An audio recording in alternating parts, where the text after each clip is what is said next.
कौन से ऐसे पाकिस्तानी आर्टिस्ट हैं जो ओवरसीज़ कम्युनिटी में बहुत ज़्यादा फेमस हैं? 11 से 12 हज़ार बंदा एक बंदे के लिए इकट्ठा करना इजी नहीं है, फुली पेड, जिसकी टिकट हो 200, 400, $500। आर्टिस्ट जो होता है ना, आर्टिस्ट का कोई बॉर्डर नहीं होता। Exactly. यहाँ जैसे राहत फ़तेह अली खान साहब हैं या आतिफ असलम है या कोई भी, हमने मधुरी का इवेंट करवाया, मधुरी डिक्शट का, तो दे रिस्पेक्ट a lot. कोई टर्निंग पॉइंट आपकी लाइफ का जो आपको याद हो, जिसने आपको बदल के रख दिया? Failing is not a bad thing, but the small aim is a egregious crime. Pakistan का नाम नहीं बदनाम मुझे, पाकिस्तान सबसे पहले। मरना पाकिस्तान में है, जीना भी पाकिस्तान में है, मरना भी पाकिस्तान में है। तब तो खैर चीज़ें सब बेहतर थी, लेकिन फिर भी होता है ना कि एक एलिमेंट होता है उनके अंदर के किसी ना किसी तरह से ना पाकिस्तानियों को थोड़ा सा एक टफ टाइम देना। कोई आपको ऐसा टफ टाइम मिला उनकी तरफ से?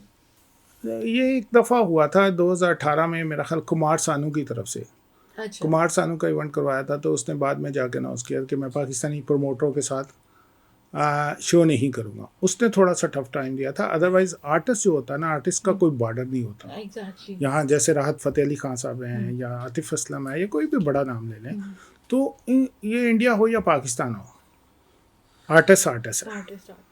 उसके मेरा ख्याल है आतिफ असलम के या राहत फ़तेह अली खान के पाकिस्तान से ज़्यादा फ़ैन इंडिया में है। Exactly. तो इंडिया वाले भी यही समझते हैं, एक रिस्पेक्ट देते हैं हमेशा। जैसे अभी हमने दो माह पहले हमने मधुरी का इवेंट करवाया, मधुरी डिक्शट का, तो दे रिस्पेक्ट अ लॉट।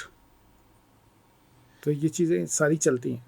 तो हमें यही पता था कि आप जो है भारतीय आर्टिस्ट को ज़्यादा प्रमोट करते हैं, तो उसकी ख़ास वजह? नहीं, भारतीय आर्टिस्ट को प्रमोट नहीं करते, ये आप एलिगेशन ना मुझ पे लगाएं। उसके साथ साथ पाकिस्तानी, जैसे मैंने आपको बताया, आतिफ असलम है, अली ज़फ़र के हमने शो करवाए हैं। अभी आरफ लाहौर का करवाया पिछले मई में, आरफ लाहौर साहब की पूरी टीम को हमने वहाँ होस्ट किया है और बड़ा अच्छा इवेंट गया है। अली ज़फ़र का पिछले साल करवाया था।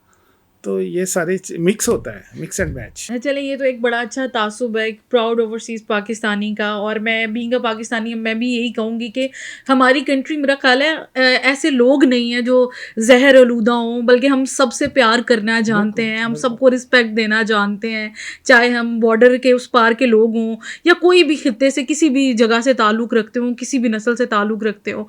तो भाई साहब, आप माशाल्लाह से अच्छा काम कर रहे हैं और आपका ख्याल आज जान के मुझे खुशी भी हुई है। तो कोई ऐसी मिस कमिटमेंट्स के बारे में बताएं जो आपके लिए प्रॉब्लम क्रिएट करती हूँ इनके हवाले से, आर्टिस्ट जो ज्वाइन करते हैं? नहीं, मोस्टली आर्टिस्ट अच्छे होते हैं, क्योंकि राइटिंग में ये कॉन्ट्रैक्ट होते हैं। बाज़ का छोटी मोटी हो जाती है, लेकिन उसके लिए मैं मैनेज नहीं करना चाहूँगा। लेकिन सभी रिस्पेक्टफुल हैं और ऑनर करनी चाहिए अगर आप कमिटमेंट किसी के साथ भी करते हैं, वो पाकिस्तानी आर्टिस्ट हो या इंडियन आर्टिस्ट हो। और क्योंकि ये राइटिंग में कॉन्ट्रैक्ट होते हैं, जब वहाँ पहुँचते हैं उनकी सहूलियत का हम ख्याल रखते हैं, उनको बाकायदा VIP सर्विस दी जाती है, VIP तरीके से हर चीज़ रखी जाती है। जो भी फिनेंशियल कमिटमेंट होती हैं वो राइटिंग में होती हैं, तो उसको फुलफ़िल करना चाहिए। और यहाँ के आर्टिस्टों को भी फुलफ़िल करना चाहिए कि उनका नाम के साथ पाकिस्तान जुड़ा है। जहाँ पाकिस्तान जुड़ा है, वो कोई अगर आप मिसकंडक्ट करेंगे तो वहाँ खाली आपका नाम बदनाम नहीं होगा, वहाँ किसका नाम बदनाम होगा? पाकिस्तान का।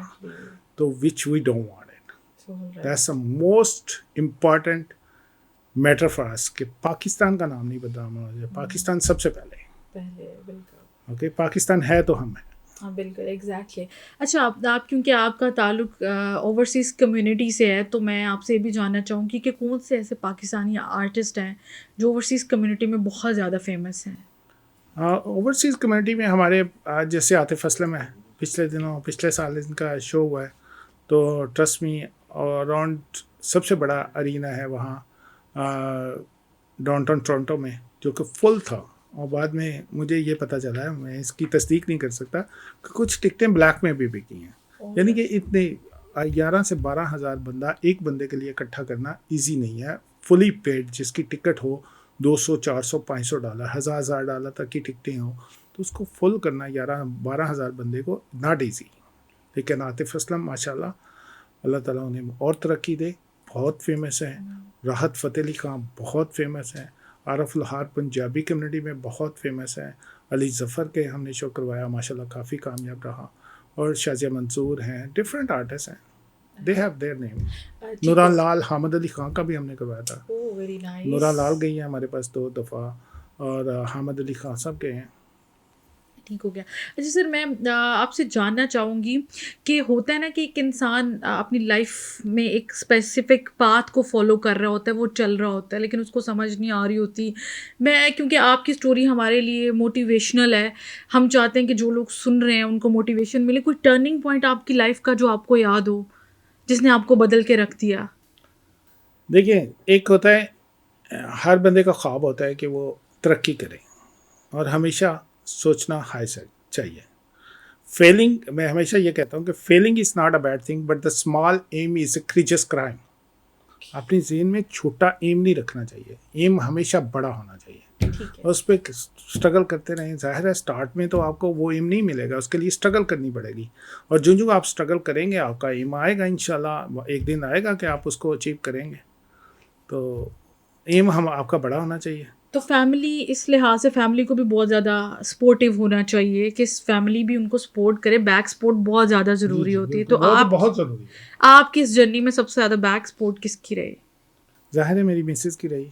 अच्छा। ज़ाहिर है उन्होंने मुझे कभी नहीं पूछा कि आप क्या करते हो क्या नहीं करता, देर से आते हो घर, कुछ ये चीज़ें मैटर करती हैं कि कोई आपको इंटरफेयर करने वाला ना हो। बकाया दुआएं आपके माँ बाप की अगर दुआएं हैं, वो तो हर माँ बाप की होती हैं, लेकिन स्पेशली तौर पे मैंने अपनी माँ की दुआएं, जितनी भी मेरी तरक्की हुई है उसमें मेरी माँ की दुआओं को मैंने बड़े करीब से महसूस किया है। माँ की दुआ जी। जन्नत की हवा भी होती है, और माँ की दुआ इंसान को यहाँ से यहाँ तक पहुँचा देती है। अल्हम्दुलिल्लाह। अच्छा भाई साहब, आपसे जानना चाहूँगी कि आपके तजुर्बे के मुताबिक किस दौरे हुकूमत में ओवरसीज़ पाकिस्तानियों के लिए बेहतरीन इकदामात किए गए, और उसके साथ साथ मौजूदा हुकूमत के बारे में आपकी क्या राय है, और क्या वाकई ओवरसीज़ पाकिस्तानियों के लिए जो है वो अमली तौर पे कोई काम कर रहे हैं या नहीं कर रहे हैं? देखिए, ओवरसीज़ पाकिस्तानी जो है ना, मैं समझता हूँ कि पाकिस्तान की इकानमी में जो हम सुनते भी हैं देखते भी हैं, एक रीढ़ की हड्डी होते हैं, क्योंकि हमारी सबसे ज़्यादा कोशिश होती है कि हम वहाँ जितनी भी मेहनत करते हैं, ट्रस्ट मी, उसका पैसे यहाँ भेजें। बहुत सा ज़र मुबादला हम यहाँ भेजते हैं और इस चीज़ को हम वहाँ प्रमोट भी करते हैं कि लीगल तरीके से पाकिस्तान में पैसे जाएँ। मैं किसी भी हुकूमत का नाम नहीं लेता, लेकिन सब हुकूमतों ने अच्छे अच्छे काम किए, लेकिन सबसे जो बैड फाल है जो ओवरसीज़ के साथ होता है, वो यहाँ होता है कि हर बंदे का एक ख्वाब होता है कि वहाँ पाकिस्तान में कोई अच्छे से अच्छा अपना घर बनाए या अपना बढ़ापा कम से कम पाकिस्तान में जाके गुजारे, कि रहना उधर है, कमाना उधर है, सब कुछ, लेकिन मरना पाकिस्तान में है। जीना भी पाकिस्तान में है, मरना भी पाकिस्तान में है। मरने के लिए अपना मकान हर बंदा बनाने की कोशिश करता है कि यहाँ मैं आऊँ और जो मेरी डेथ हो तो पाकिस्तान में हो। ये एक टची है, हर बंदे की फीलिंग्स है, क्योंकि पाकिस्तान हमारे दिल में रहता है। और जब हम यहाँ कोई भी इन्वेस्टमेंट करते हैं या कहीं कोई घर लेते हैं या ज़मीन लेते हैं, तो वहाँ 90s, मैं ये नहीं कहता, लेकिन एक रिसेंटली मेरे साथ भी हाल, मैं इसीलिए पाकिस्तान आया हूँ,